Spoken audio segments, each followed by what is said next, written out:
Assalamualaikum warahmatullahi wabarakatuh.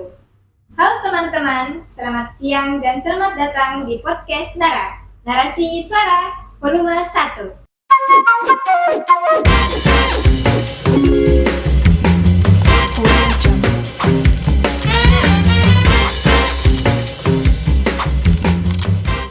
Perkenalkan, nama saya Rada Makfira yang kali ini akan menemani kalian dalam sebuah isu yang sangat penting, yaitu komersialisasi dalam dunia pendidikan. Bayangkan saja, kita ingin cek nilai kuliah, kita masuk kampus tapi alma mater harus dibeli, lalu buku yang wajib dibeli meskipun tidak semua digunakan secara efektif. Nah, isu-isu seperti inilah yang menimbulkan kekhawatiran. Apakah nilai keadilan dan kesetaraan dalam pendidikan benar-benar ditegakkan? Apakah ini semua hanyalah sistem kampus biasa? Atau tanda bahwa pendidikan sudah diperlakukan sebagai produk, bukan lagi hak? Nah, untuk mendiskusikannya, saya tidak sendirian. Telah hadir bersama saya, sosok yang luar biasa, Kakanda Muhammad Tamrin. Halo Kak Tamrin, Halo. Selamat datang di podcast Nara di siang hari ini. Siap. Bagaimana kabarnya Kak? Alhamdulillah baik. Alhamdulillah. Nah, sebelum saya masuk ke topik kali ini, izinkan saya untuk membacakan riwayat organisasi 3 tahun terakhir.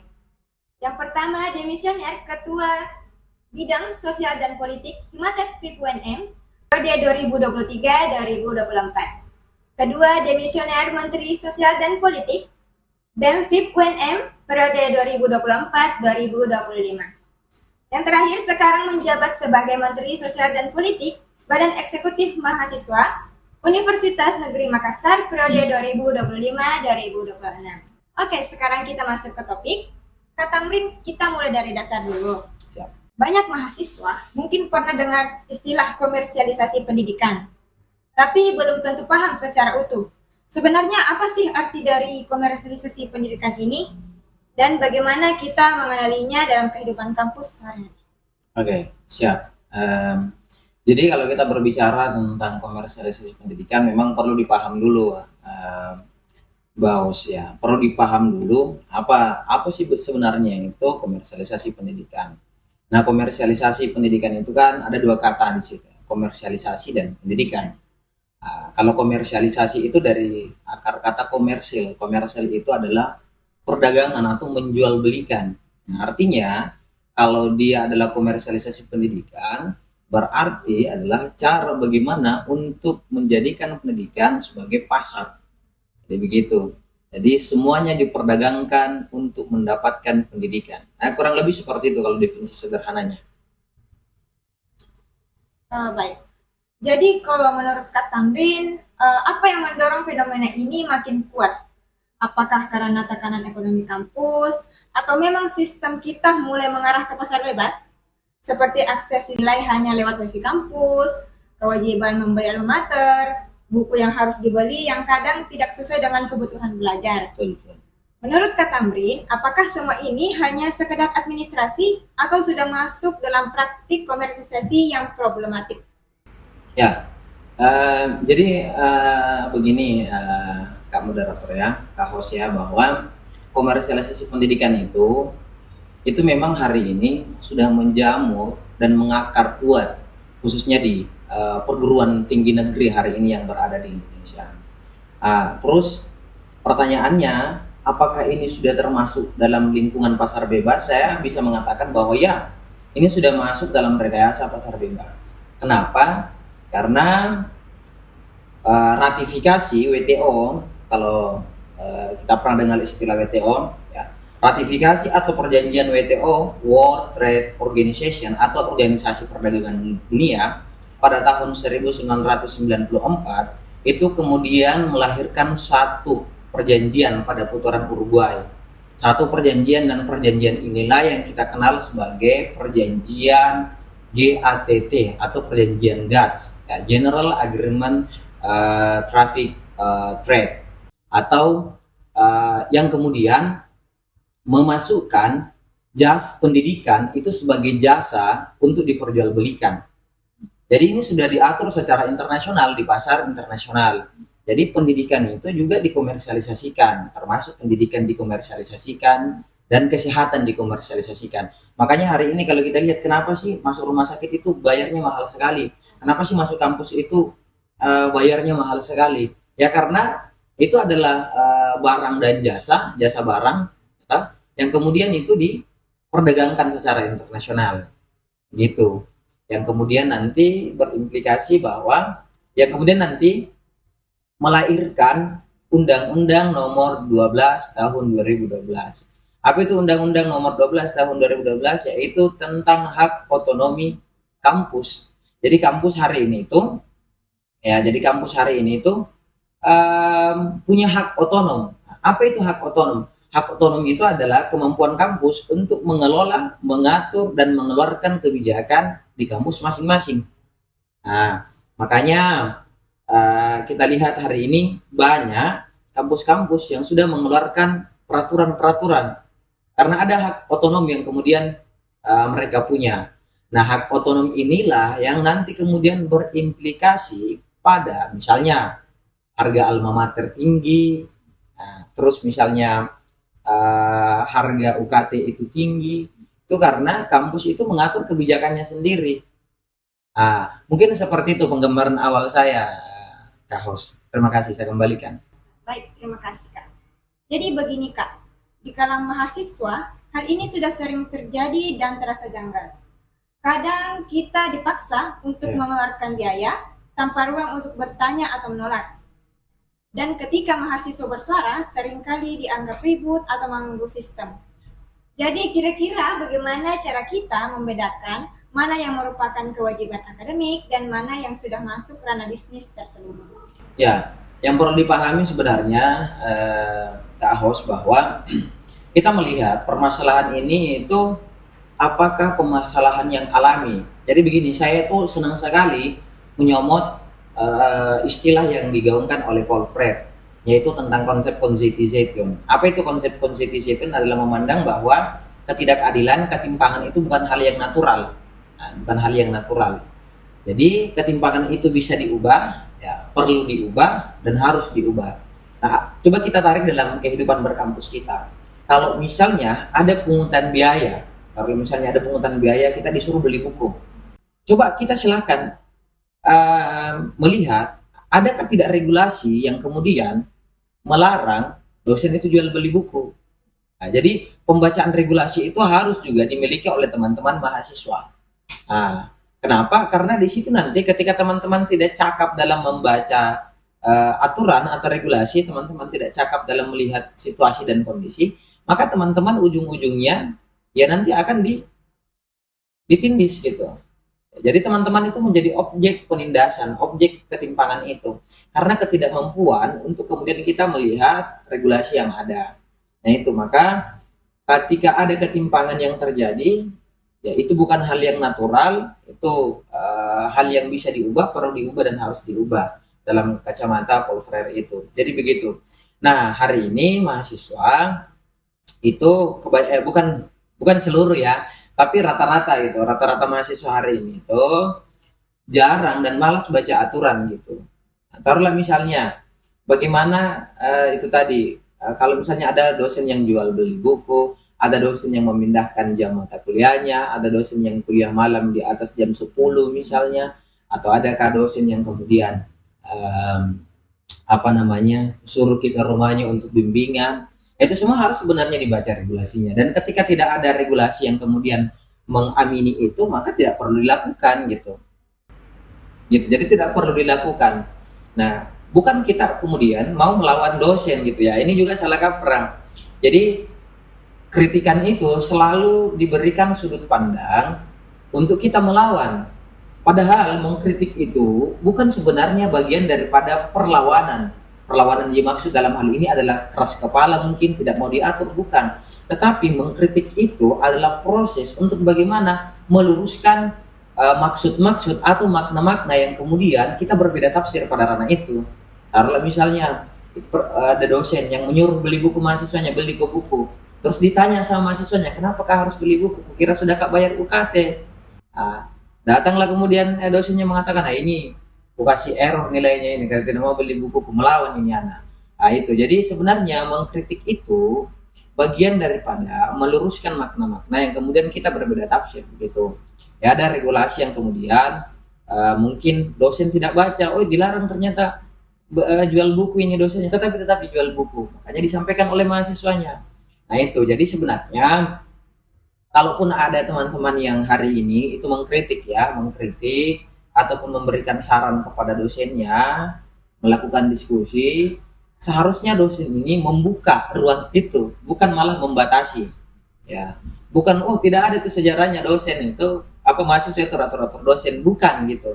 Jadi coba kita terapkan pendidikan yang dimaksud oleh Paul Freire sebagai pendidikan yang dialogis gitu.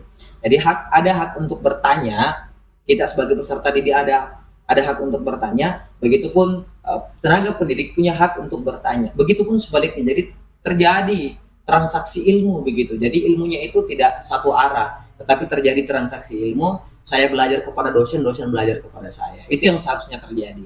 Saya pikir seperti itu, Kakak host. Baik, terima kasih Kak. Kira-kira kalau kita bicara soal dampak, praktik-praktik komersialisasi ini tentu tidak berdampak sama bagi setiap mahasiswa. Ada yang mampu dan ada juga yang tidak mampu. Dan yang tidak mampu ini seringkali memilih diam atau mengalah. Apa dampak nyata komersialisasi ini terhadap mahasiswa dari keluarga ekonomi menengah ke bawah? Apakah ini menimbulkan diskriminasi terselubung dalam sistem pendidikan kita? Ya, kalau kita melihat hari ini memang Kakak Bos, bahwa pendidikan hari ini itu memang adalah pendidikan yang menindas. Kalau dilihat ya saya berani mengatakan itu karena kita lihat bahwa aksesibilitas hari ini untuk mengenyam pendidikan itu tidak semua orang bisa gitu. Ya. Jadi akibat daripada ratifikasi WTO tahun 1994 itu yang kemudian melahirkan perjanjian GATT, yang kemudian melahirkan undang-undang untuk otonomi kampus, maka kampus hari ini ya itu privat. Kampus hari ini itu privat. Hanya orang-orang tertentu yang bisa mengakses pendidikan. Hanya orang-orang yang berduit, dalam tanda kurung berduit, punya uang, punya modal, yang bisa mengakses pendidikan. Ya, ini kan kemudian menyalahi konstitusi kita, yang kemudian menunjukkan bahwa pendidikan itu ya adalah hak semua masyarakat gitu, hak semua warga negara gitu. Di semua wajib untuk dicerdaskan, dalam hal ini adalah rakyat. Tetapi kita lihat hari ini negara itu tidak mau mencerdaskan rakyatnya. Ya. Jadi negara hari ini itu tidak mau mencerdaskan rakyatnya. Kenapa? Kenapa saya berani mengatakan seperti itu? Lihatlah. Jadi kampus hari ini ya, karena pertimbangan ekonomi, karena pertimbangan finansial kampus, sehingga kampus hanya menerima anak-anak yang punya duit. Gitu. Menerima yang punya duit. Kenapa? Karena begini, sumber pendapatan utama kampus adalah mahasiswa. Ya, sumber pendapatan kampus paling utama itu adalah mahasiswa dengan UKT-nya teman-teman bayarkan.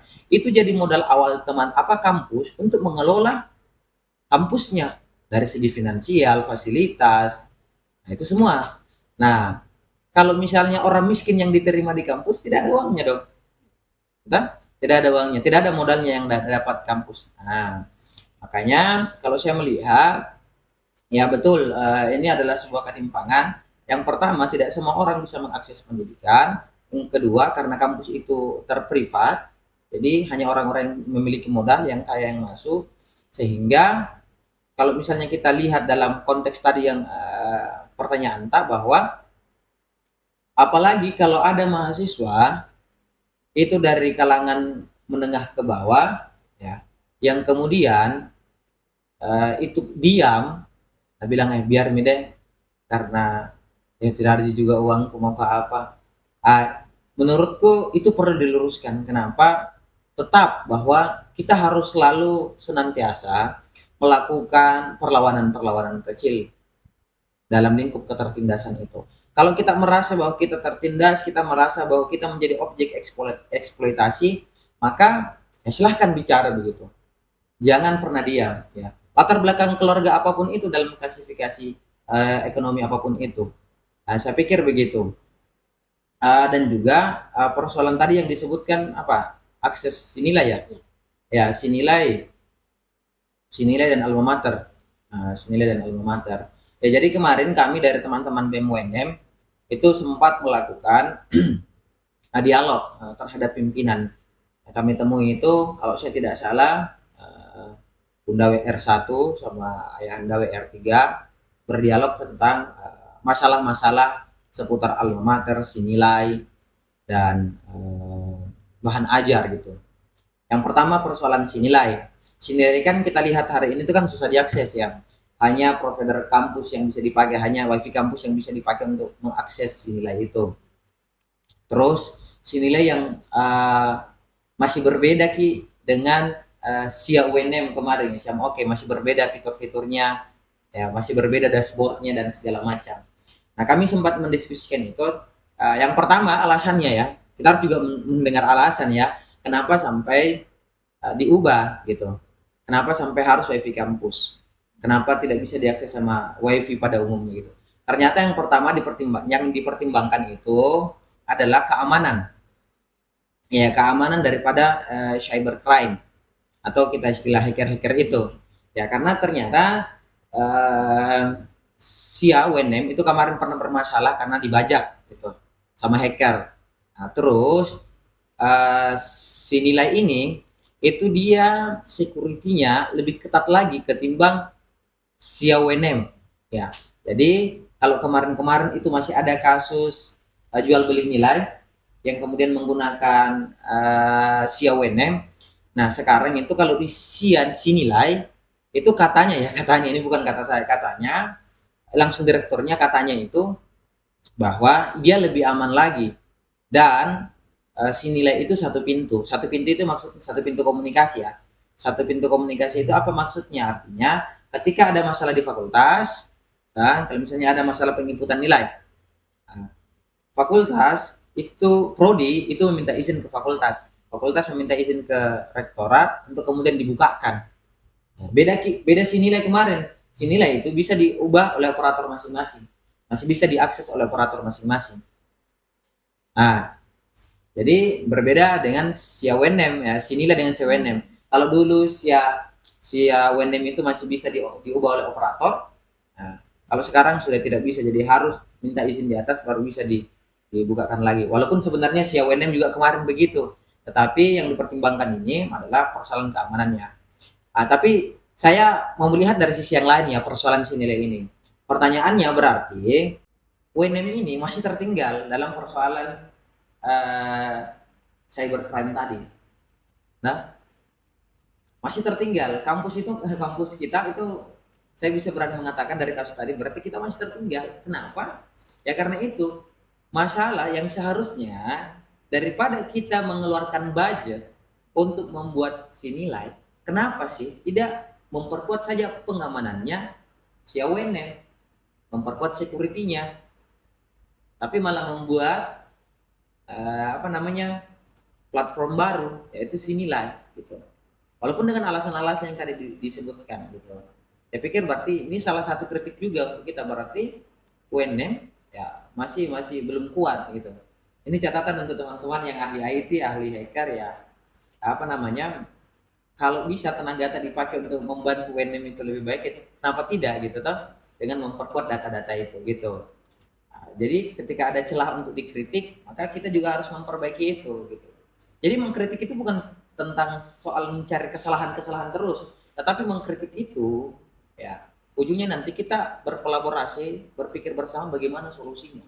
Kita cari jalan keluar yang terbaik. Itu sebenarnya. Itu persoalan sinilai. Yang kedua persoalan alma mater. Ya, jadi sempat juga kami diskusikan persoalan alma mater. Alma mater yang kemudian ada bahasa yang dikirim di, kalau saya tidak salah di Camaba kayaknya, di grup Telegram. Jadi ada salah satu poin di penyampaian itu penyampaian itu bahwa wajib memiliki alma mater. Terus ada di bawahnya bisa distempel NIM ketika ada kwitansi pembayaran alma mater. Yang disoroti adalah dua, persoalan wajib sama persoalan stempel NIM itu. Pertanyaannya begini, kenapa harus menjadi syarat stempel alma mater, kwitansi pembayaran alma mater itu menjadi syarat untuk stempel NIM? Itu kan kenapa harus begitu? Ternyata diberikan penjelasan bahwa supaya semua mahasiswa ini punya alma mater. gitu. Karena jelek kalau tidak ada yang punya alma mater. Ya, jadi harus semua punya alma mater. Jadi untuk diketahui ini mahasiswa punya alma mater, maka harus distempel NIM-nya dengan syarat ada kwitansi pembayaran. Oh ini anak beli mi alma mater. Nah, tapi kan ini bertentangan dengan diksi yang di atasnya. Diksi di atasnya itu adalah wajib memiliki, bukan wajib membeli. Wajib memiliki artinya biar dari kakakku bisa kuambil, biasa dari tanteku, dari sepupuku yang sudah selesai, bisa kuambil jadi alma materku toh. Kalau diksinya adalah wajib memiliki. Nah, gitu. Jadi secara tidak langsung stempel NIM itu menunjukkan bahwa alma mater wajib dibeli untuk stempel stempel NIM. Nah, ini yang kemudian kami luruskan. Jadi solusi yang dihadirkan pimpinan itu birokrasi pada saat itu adalah oke, untuk teman-teman untuk teman-teman yang punya karena diksinya adalah wajib memiliki, teman-teman yang punya keluarga yang memiliki alma mater, oke, silahkan datang.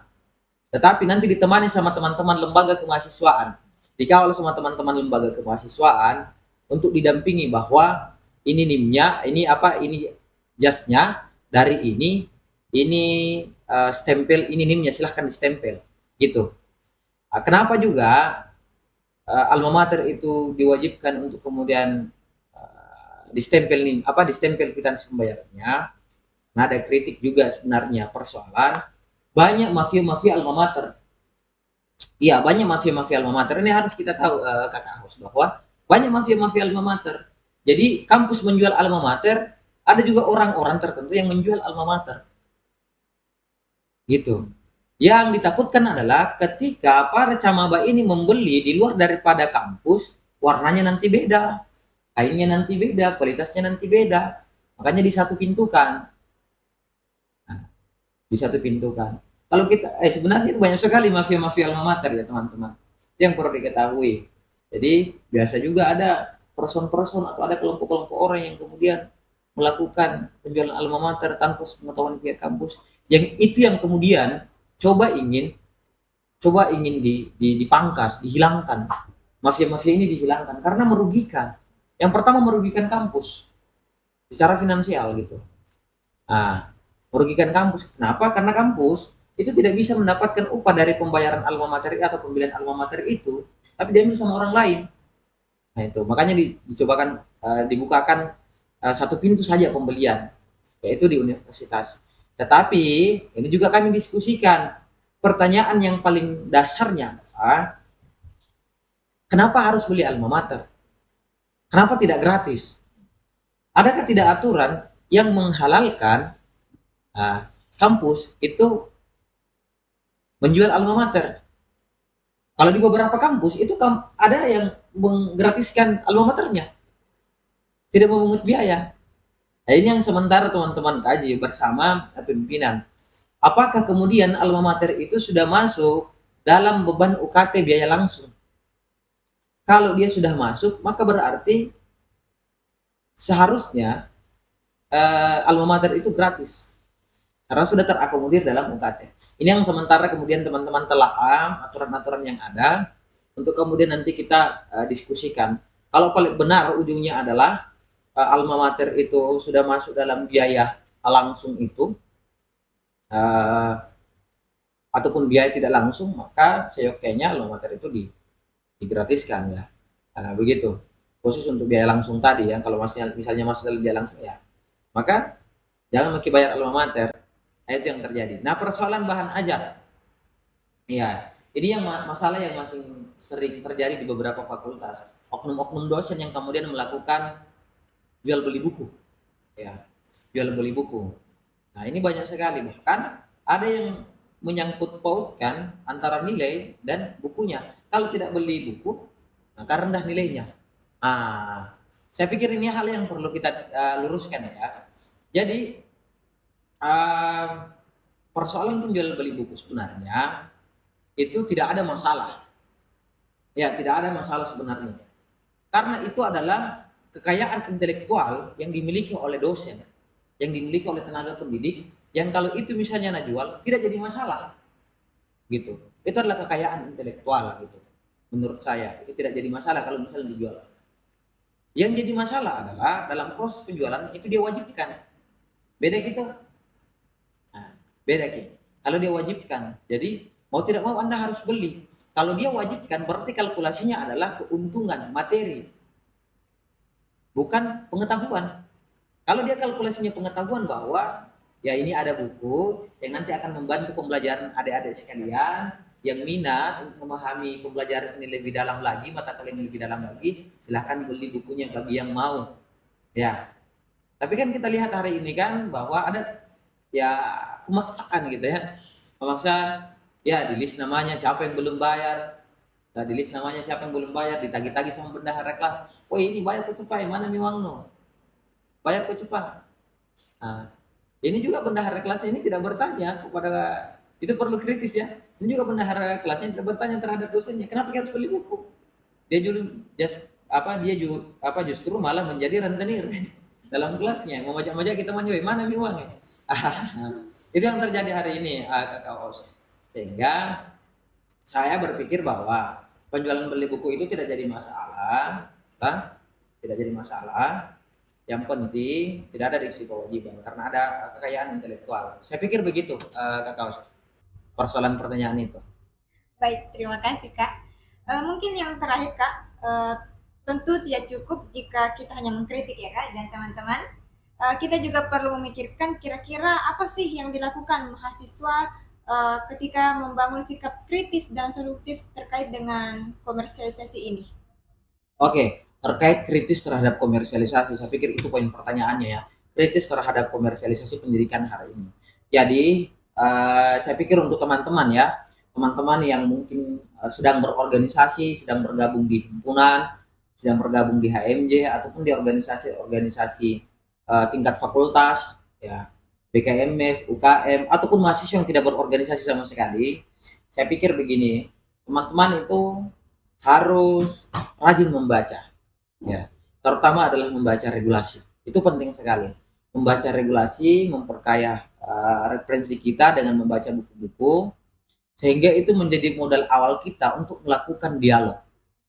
Ya, karena biasanya begini, ada mahasiswa itu tidak mau bicara sama dosennya karena tidak punya modal untuk didialogkan. Karena mangut-mangut pasti, iya Pak, iya Bu. Karena kita tidak memiliki modal, ya. Kita tidak memiliki modal untuk berdialog. Modalnya apa? Modalnya adalah ya, baca aturan, baca buku, sering diskusi. Itu langkah konkret yang bisa kemudian kita lakukan untuk menjadi mahasiswa yang kritis. Kenapa perlu menjadi mahasiswa yang kritis? Saya pikir perlu sekali untuk menjadi mahasiswa yang kritis. Kenapa? Karena dengan kritislah ya, kita bisa mencari jalan keluar di setiap permasalahan. Karena masalah itu hanya bisa ya, didapatkan solusinya ketika kita sama-sama mengkomparasikan pemikiran kritis kita. Saya pikir seperti itu ya, sederhananya. Baik, terima kasih banyak kepada Saudara Kakak Tamrin atas kehadirannya. Siap. Berbagi ilmu dan informasinya yang sangat menarik sehingga membuka mata kita kali ini. Dan untuk teman-teman, saya ucapkan banyak terima kasih karena telah menyimak obrolan kita pada edisi yang ini. Jadi teman-teman semua, komersialisasi ini bukan soal mahalnya pendidikan, tapi tentang siapa yang harus mengalah dan siapa yang selalu diuntungkan. Tugas kita bukan hanya mengecam, tapi juga mengadvokasi, mengedukasi, dan mengubah.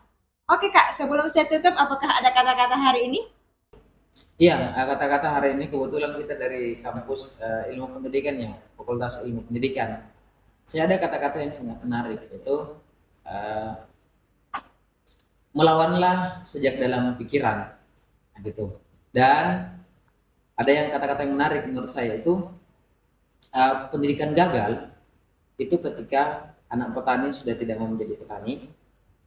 Pendidikan itu gagal ketika anak nelayan sudah tidak mau menjadi nelayan. Ya, pendidikan itu gagal ketika anak-anak hari ini itu berlomba-lomba untuk menjadi tenaga pabrik. Ya, siapa yang akan kemudian menanam padi kalau semua generasi kita hari ini itu masuk ke dunia pabrik?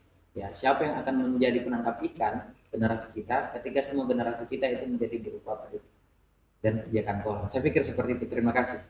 Luar biasa. Baik, saya Rada Makira, mohon pamit. Terima kasih sudah mendengarkan podcast Nara kali ini.